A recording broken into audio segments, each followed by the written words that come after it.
Welcome to Miss Simple English, where we learn English in simple, slow, and fun way together. Hello, hello, hello, everyone. Welcome back to another episode of the Simple English podcast.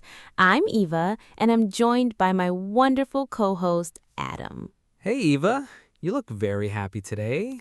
You've got a real sparkle in your eye. Did you have a great morning? Well, it started out a bit messy, but it ended perfectly, mostly because I knew how to complain. I went to my favorite cafe and I was dreaming of an iced latte because it's so sunny outside. But when the barista called my name, she handed me a steaming hot cup. Oh no, that's the worst when you're craving something cold. Did you get angry? Did you shout, "Hey, this is hot"? Oh, definitely not, Adam. That's a common mistake. In English, if you shout or sound aggressive, the other person becomes defensive. They stop wanting to help you.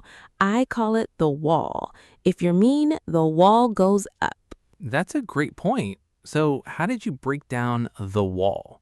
I used what I call the I'm sorry hook. I walked up with a smile and said, "I'm sorry to bother you, but I think there might be a mix-up. I actually ordered this iced." I love that. Let's break that down for our listeners. Many students ask me, "Adam, why should I say I'm sorry if I didn't do anything wrong?" Exactly. It's not a real apology. I'm not saying I am a bad person. Right. It's a functional phrase. It's like a social lubricant. It makes the conversation slide forward smoothly. By saying, "I'm sorry to bother you," you are acknowledging that the barista is busy. It shows respect. And that respect makes them want to fix the mistake. She immediately said, "Oh, I am so sorry," and made me a new one in 30 seconds. So, listeners, remember, "I'm sorry" is just your way of saying, "Excuse me, I have something to tell you, and I want to be nice about it." It's the perfect way to open the door to a solution. Now that the door is open, Adam, let's talk about the specific words we use once we start talking. My favorite trick for keeping things friendly is using what we call softeners. Think of it like a pillow. If you throw a rock at someone, it hurts. But if you wrap that rock in a big fluffy pillow, it's much softer. That's a funny image, Adam, and it's so true. In English, we hate being too direct because directness can feel like an attack. If I say, "This soup is salty," it sounds like a slap in the face to the chef. Exactly. It's too heavy. So I use two magic words, actually and a bit. I'll say, "Actually, the soup is a bit salty for me." Ooh, let's explain why those work. When you say actually, you are gently correcting the situation. It's like saying, "in my opinion." And when you say a bit, you make the problem sound tiny. Right. Even if the soup tastes like a cup of seawater, I still say it's a bit salty. It sounds much kinder, doesn't it? It really does. It's also helpful to add "for me" at the end. By saying "a bit salty for me," you aren't saying the chef is bad. You're just saying it doesn't match your personal taste. It's a very clever way to avoid blame. Let's try another one. Imagine you're at a hotel and the room is noisy. Eva, how would a direct person say it? "This room is too noisy. I can't sleep." Ooh, my ears hurt. Now, let's add the softeners. You could say, "Actually, it's a bit noisy in here. Would it be possible to move?" See, the problem is the same. You still want to move, but the pillow words make the receptionist want to help you instead of arguing with you. It's all about the simple English charm. Soften the words and you'll get the results. Now, Adam, here is my absolute secret weapon. If I could only teach one word for complaining, it would be the word seems. Oh, I love that one. It's very diplomatic. It's the king of polite words. It really is. Think about this. If I go to a restaurant and I look at my check and I see they charged me for 2 desserts instead of 1, if I say, "You charged me too much money," how does that sound? Yikes. It sounds like you are accusing them of stealing. It's very confrontational. the waiter's probably going to get embarrassed or even a little bit angry. Exactly. It's like pointing a finger. But if I use my secret weapon, I say, "Excuse me, there seems to be a mistake on the bill." I love that. Using seems is like saying, I'm looking at this and maybe I'm wrong, or maybe the computer made a mistake, but something looks a bit funny here. Exactly. It creates a little mystery. Instead of "you did something wrong," it's more like "a mistake has appeared from nowhere. Let's find it together." It's brilliant because it saves face. In English culture, saving face means avoiding making someone feel embarrassed or stupid. By saying there seems to be a mistake, you are giving the other person a way to fix it without having to admit that they were clumsy. Exactly. You can use it for anything. If you're at a hotel and your key card doesn't work, don't say, "You gave me a broken key." No, don't do that. Instead, try, my key card seems to be having some trouble. Could you check it for me? It's so much smoother. It's the difference between starting a fight and starting a conversation. Guess I'm going to start using seems for everything. Eva, there seems to be no more chocolate in the studio. Nice try, Adam. But I think we have a few more parts to explain before we get to the snacks. Next up is a classic phrase that makes you sound very professional. "I'm afraid." Now, let's move on to a phrase that sounds very elegant, and I have to say, a little bit British. It's the phrase, I'm afraid. Oh, Adam, are you scared? Are there ghosts in the recording studio? No, not that kind of afraid. I'm not scared of ghosts, but I am scared of being rude. In English, we use I'm afraid as a buffer. It's a way to signal that you are about to say something the other person might not want to hear.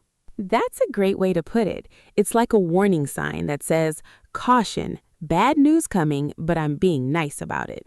Exactly. For example, if I'm at a restaurant and the table is shaking, I don't just point at it and say, this table is broken, fix it. That feels very aggressive. Instead, I'd say, I'm afraid this table is a little wobbly. Could we move to that one?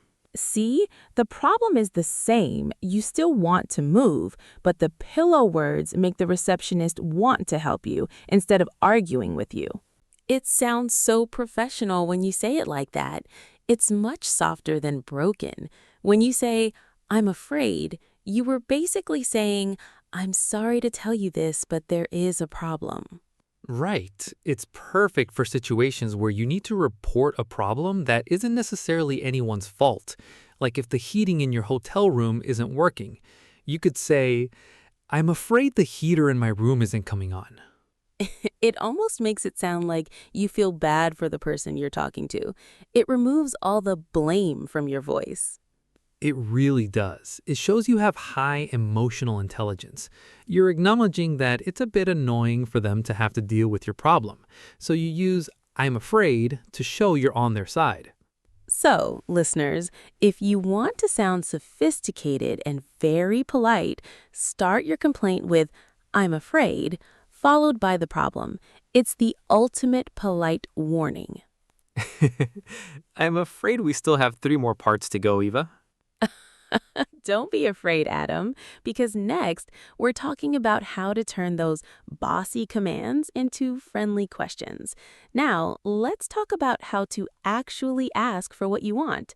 Adam, imagine the worst case scenario at a hotel. You go into the bathroom and the towels are, well, they aren't clean. What do you do? Oh, that's a tough one. Most people feel a flash of angry energy there. But I definitely don't call the front desk and bark, give me new towels, or change these now. Oh, please don't. That's a command. In English, when you give a command to someone providing a service, it can feel very master and servant, which is quite uncomfortable and rude. Exactly, it's too bossy. My secret is to turn every demand into a question. Instead of telling them what to do, I ask them if they can do it. Like what? Give us your best polite hotel voice. I'd say, excuse me, would it be possible to get some fresh towels, please? Or even better, could you possibly change these for me? Oh, I love that. Could you possibly is like the gold medal of politeness. It's so soft. When you ask a question, you are giving the other person the power to say yes. Exactly. People love to feel like they're helping you because they want to, not because you ordered them to. When you use a question like, would it be possible? You're basically saying, I know you're busy and I'm asking for a favor. It's a psychological trick, really. It's very hard for a receptionist to say no to a question that starts with, would it be possible? They almost always say, of course, right away. And don't forget to add please at the end. In English, we use please like salt. We put it on everything. So true. Could you please? Or would you mind, please? It makes the whole request feel like a gift rather than a chore. Adam, what are you doing? Are you playing the drums? No, I'm pretending I'm at a restaurant waiting for my pizza. It's been 40 minutes, I'm starving, and I'm starting to get hangry, hungry and angry. Oh, hangry is dangerous. When we're hungry, we usually want to snap and say, where is my food? We've been waiting forever. But we know that doesn't work, right? If you're mean to the waiter, they might not rush to the kitchen for you. So, how do we handle a long delay? I use the check-in method. Instead of accusing them of being slow, I act like I'm just looking for information. I'd say, excuse me, I'm sorry to bother you, but we've been waiting for quite a while. Could you just check on our order for us? That's brilliant. You used quite a while instead of an eternity. It's an understatement. And check on sounds so much nicer than find my food. Exactly. And here's another tip. Use the word wondering. It's a very soft way to ask a question. Oh, I love that one. Like, I was just wondering if our food might be ready soon. We're actually in a bit of a rush. Even if you aren't in a rush, saying you are gives the waiter a polite excuse to hurry the kitchen along. You aren't saying the kitchen is slow, you're saying you are in a hurry. It saves everyone's feelings. So, to recap, use wondering, use quite a while, and ask them to check on the food. It's the fastest way to get your dinner without making the waiter cry. And finally, our last part. The problem is fixed, the food has arrived, and it's delicious. What now? This is where you win the Politeness Award. When the waiter brings a food and says sorry for the delay, don't just grunt and start eating. Right. You need the appreciation close. I always say, thank you so much for checking on that. I really appreciate your help. It's so important. It shows that you're not an angry person, you're just a person who wanted their lunch. It leaves the staff feeling good, and you'll probably get even better service for the rest of the meal. Exactly. Politeness is like a superpower. It gets you what you want and makes the world a little bit kinder. And who knows, sometimes if you're extra polite about a long wait, they might even bring you a free dessert. Politeness pays, listeners, literally. Well, Eva, I think we've covered everything. I feel like a politeness expert now. Me too. But before we go, we have a small favor to ask our wonderful listeners. That's right. If you enjoyed learning with us today and you want to keep improving your English in a fun, relaxed way, please like this episode and subscribe to the Simple English channel. Yes, it really helps our channel grow. And if you have a friend who's a bit too direct when they complain, or just a friend who wants to learn English, please share this episode with them. We love hearing from you, so leave a comment and tell us what's the last thing you complained about. Hopefully you were polite. Thanks for listening, everyone. See you in the next episode. Bye-bye, bestie.